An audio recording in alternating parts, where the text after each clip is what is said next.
Hello friends, എല്ലാവർക്കും നമസ്കാരം. ഞാനിന്ന് വന്നത് ഒരു പുതിയ വിശേഷം പറയാൻ വേണ്ടിയാണ്. നാളെ മുതൽ, അതായത് ഫെബ്രുവരി 2 മുതൽ നമ്മുടെ ഏഷ്യനെറ്റിൽ രാത്രി 9:30 സംപ്രേഷണം ചെയ്യാൻ പോകുന്നതായിട്ടുള്ള ഈ പുഴയും കടന്ന് പറഞ്ഞ ഒരു സീരിയലുണ്ട്. ആ സീരിയലിൻ്റെ വിശേഷം ആണ്.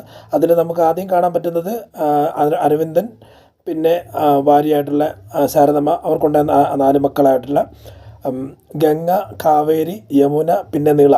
ഈ 4 പേരുടെ കഥയാണ് നമ്മൾ പറയാൻ പോകുന്നത്.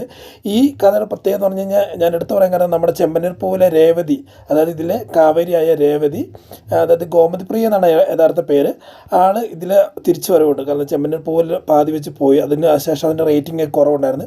അതിനുശേഷം ഇപ്പം വന്നേക്കുന്നത് ഈ സീരിയലിലാണ്. അപ്പം കൂടുതലായിട്ട് വലിയ വലിയ ട്വിസ്റ്റും നമ്മുടെ പ്രേക്ഷകർ നമ്മൾ ഓരോരുത്തരെ ഇരുത്തി ചിന്തിപ്പിക്കുന്നതായിട്ടുള്ള കുറേ വിശേഷങ്ങളൊക്കെ ആയിട്ടായിരിക്കും. അതുകൊണ്ട് ഈ ചാനലായിട്ടുള്ള എല്ലാ നല്ല നല്ല വിശേഷങ്ങളും നിങ്ങളുമായിട്ട് പങ്കുവെക്കാൻ ആഗ്രഹിക്കുന്നു. എല്ലാ ദിവസവും രാവിലെ 8 മണിക്ക് മുന്നേ തന്നെ ഇടുന്നതായിരിക്കും.